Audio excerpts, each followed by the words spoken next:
Hi everybody, I'm Alex with Potential U Education, and here we're going to go through Computer Science GCSE Cybersecurity 101. I'm here along with Ali, our founder, and he's going to be helping us ask some questions and hopefully giving you guys the insight that you need. So, what is cybersecurity? Cybersecurity prevents criminals from accessing sensitive information such as bank details, personal information, passwords, and usernames. Any sort of information that a criminal may find useful should be protected using cybersecurity. The real question is, why do we care?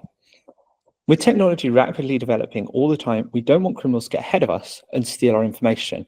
This could have serious consequences, such as our bank accounts being drained or social media posts that we don't believe in or agree with.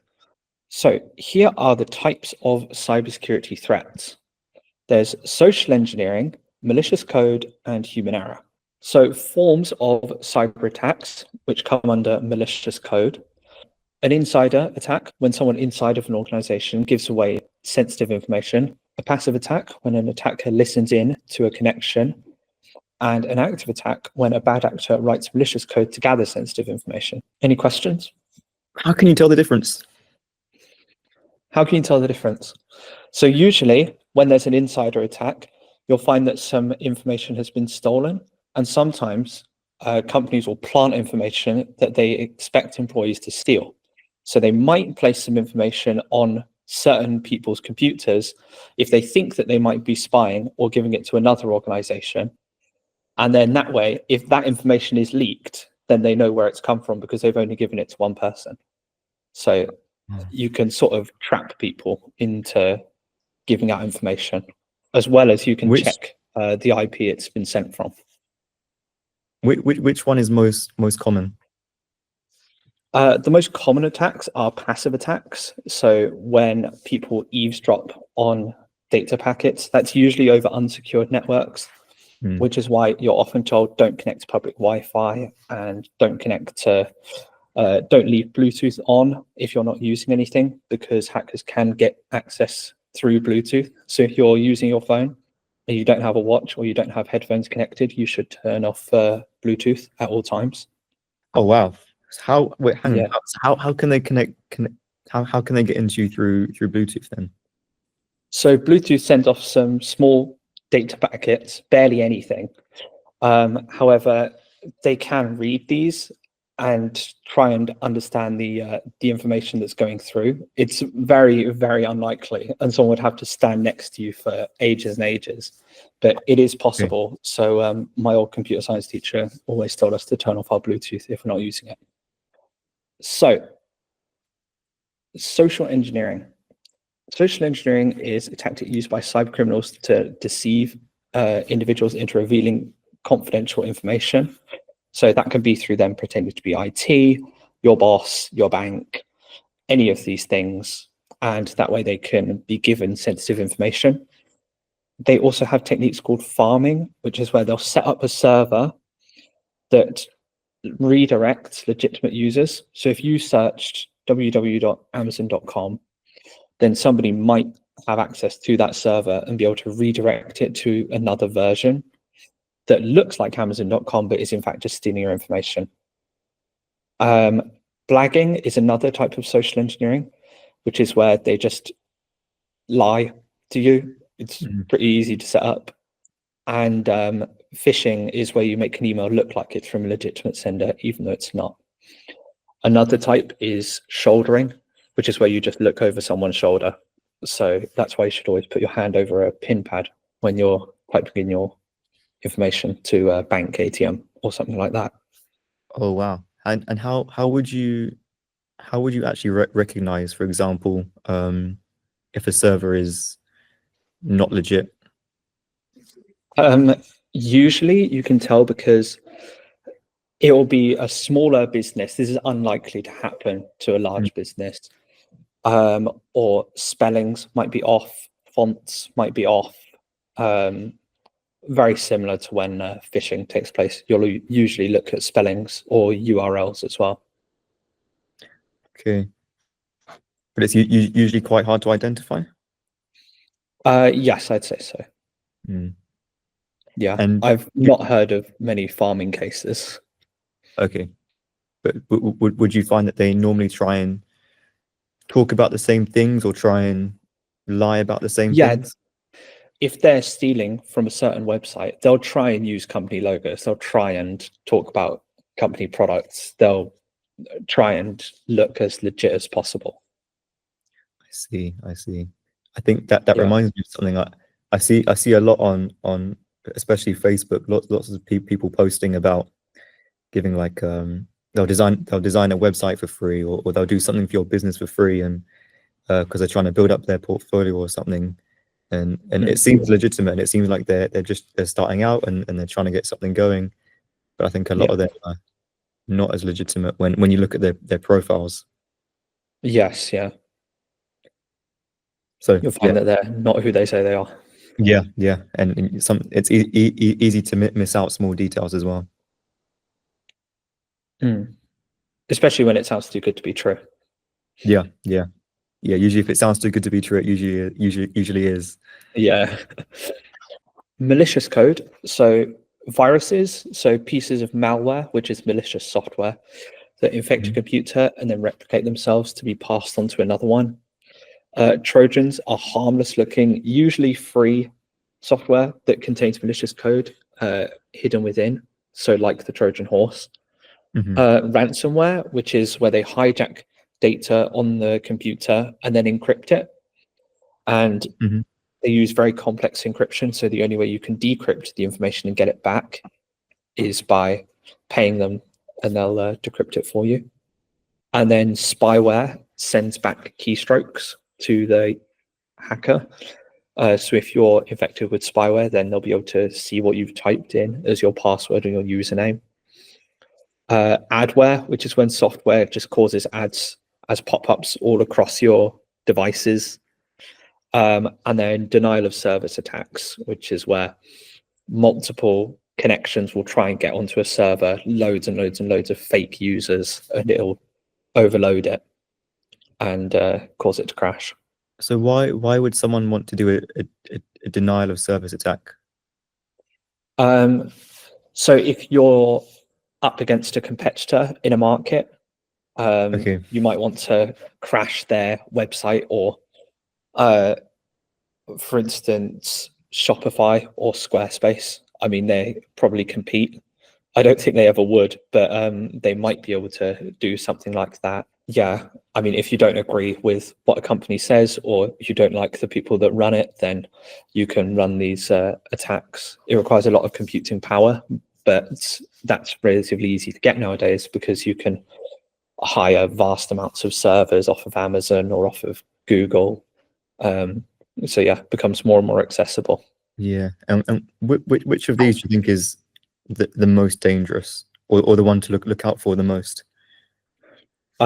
Usually Trojans, because they look completely harmless and they're very, very difficult to detect. So if you download something, a classic is Minecraft X-Ray, where you can like see all the diamonds when you're playing as cheats.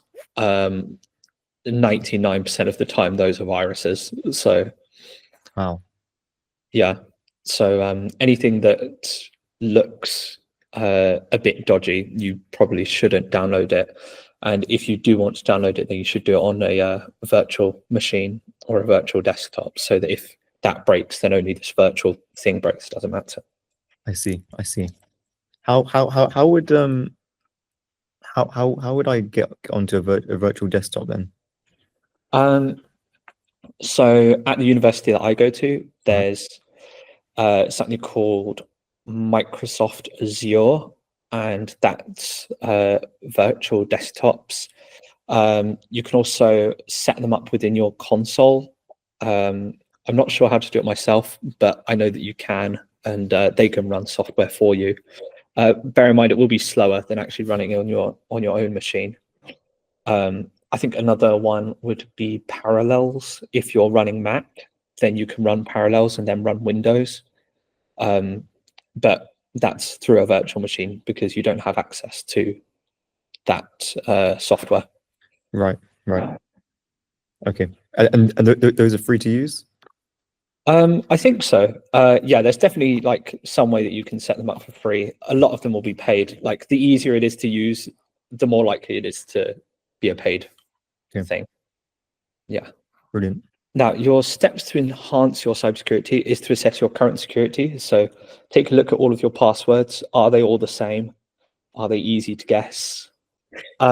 Identify vulnerabilities. So sometimes Apple, for instance, will say they found this password in a list of passwords that have been leaked, and implement necessary measures, which we'll go through in a second. So preventative measures, there's a lot of them. Antivirus software, if you don't have it already, you should have some. So Kaspersky, McAfee, even Windows Defender, which is built in.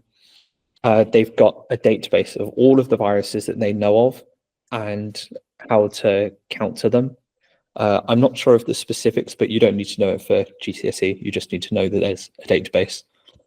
You can also set up passwords or pass keys or Face ID. So the three ways of doing this is something the person is. So that's their Face ID, their finger ID, maybe an eye scanner, something the person knows. So that would be a password, a PIN, or a secret answer. And something a person has, like a mobile phone or a key card to tap in somewhere. And then CAPTCHA, which asks people to verify they're human through tasks that are simple for humans, but quite difficult for robots, like detect all the buses in this image. Email confirmation, so two-factor authentication. If one service goes down, but it's linked to another, then you can't log in unless you use Google or Microsoft Authenticator, one-time passwords, that sort of thing. Firewalls, which are very, very useful against denial of service attacks. If you have a firewall, it can detect the IP that's sending them and then block the IP from accessing that website, which is the best way to stop denial of service attacks. So they're either software or hardware, and they monitor network connections.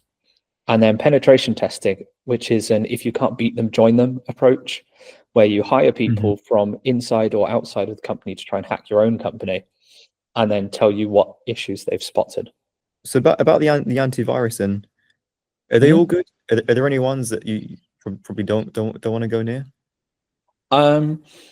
Most of them do a pretty good job. The main ones that you've heard of, so Kaspersky, I believe, is Russian, and supposedly owned by people who were hackers but are no longer.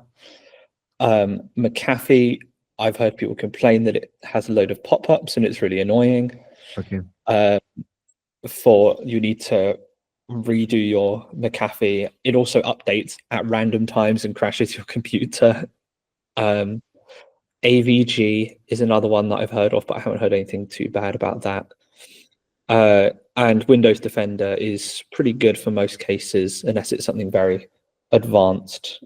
So most of the time you won't come across anything like that unless you're Googling something really dodgy or trying to download some really weird files. But still better safe than sorry. Does Apple have its own antivirus in all of its devices? That I'm not sure of. I've never downloaded an antivirus software for Apple, but I've also never heard of anybody putting a virus on to an Apple system. So I've got a Mac right now. Never had any issues. I've never downloaded anything weird though, so maybe I'm using the internet quite safely. But I imagine that they've already got one built in, similar to Windows Defender, because they're very, very much focused on privacy. So that's a big selling point of Apple devices, and they'll want to protect your privacy at all costs. So I imagine they've got a lot of people working to create the best antivirus they can to make sure that no one's data is stolen. Yeah. And so for the CAPTCHA, you said that these ask people to verify that they are human through tasks that are simple for humans but hard for computers. But with maybe this is all beyond in the future, but I was hearing recently that even now with AI, there's a way that this can be bypassed by computers. Yeah, so Some really powerful AI tools and some very smart people can definitely bypass these, especially like image recognition, or the ones where they have a load of characters that look a bit unusual. Yeah. These things can 100% be broken. There's others of them that AI might not be so great at. A really good example is when the captcha just says, click here to verify you're not a robot. It seems pretty simple, right? You just tell it, oh, just tick there. But the problem is they actually track your movement, from what I've heard, on these websites, like when it pops up.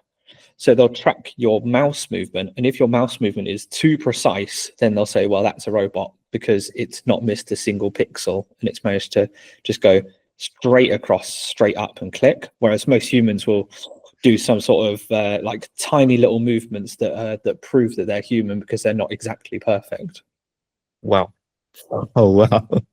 Yeah. I'm Remarkable. not sure how that works for mobile phones though, because I imagine it's just a tap, but Yeah. maybe well, computers are probably faster than us at tapping it, and that might be what gives it away, but I'm not sure. Possibly. The most important thing that you can do against any software attack is update, update, update. The biggest security threat is missing your updates. There'll be loads of updates for bug fixes, and especially for antiviruses, where they add new viruses into their database and pop them on your computer so you know how to get rid of them, almost like a vaccine, where they give you a tiny bit of the virus and it fights it.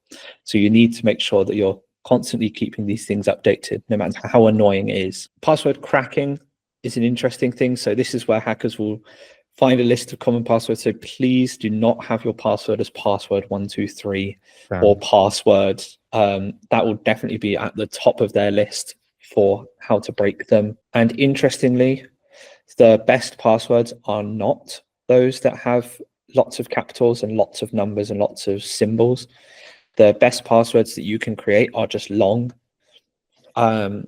You should avoid words from the dictionary. However, we were taught at university that if you want to create a very secure password, you should look around you and pick up certain objects. So for instance, I might be able to say squirrel, sofa, desk, fire exit would be a much better password than having a small one of 10 characters with a load of different symbols. The problem is, how do you remember all of these crazy long passwords? And that's where password managers come in.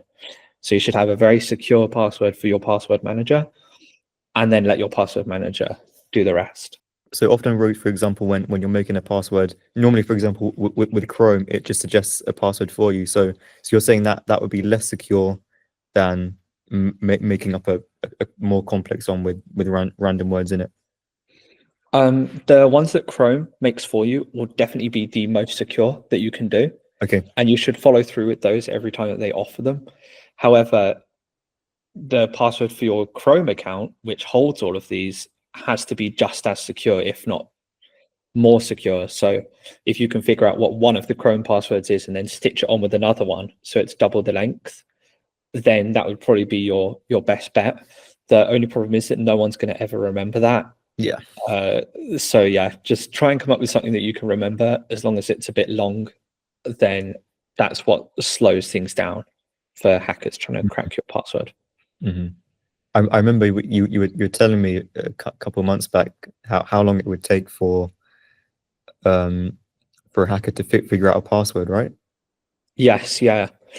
We had an exercise in our class to try and crack the passwords that professors had given, and we all wrote this very long code to do it. And some of the passwords given were just a few characters, maybe like 3 or 4, and you could crack them within at most 4 hours. It was yeah, it's really, really quick now. So just make something long. The longer it is, the better. User access rights. So users will all have different levels of access. For instance, your teacher will likely have more access to the school systems than you will. You wouldn't be able to access a register and assign sick notes, because otherwise nobody would ever show up to class. And this reduces one of the main issues of cybersecurity, which is human error. People accidentally giving stuff away or accidentally changing things, especially not updating. That is still part of human error. You should still be updating. However, most issues do stem from some form of human error. So if, for example, you're a student, do you need to worry about how you would change user access rights, or is it just a good thing to know? Just a good thing to know. Your teacher will be in charge of changing all of that, and it also very much depends on what you're programming. But yeah, not something that you have to worry about. They might ask about how can you prevent user error, and you can say by hard coding in user access rights, but that's about as far as they'll ask you. You don't have to know anything about how to do it. Next time, we're going to cover encryption, which is essential for security. If you don't encrypt, it's not secure. Any more final questions? I think that's all good from me. For anyone watching, please do feel free to leave a comment, and we're more than happy to answer back with any help that you need.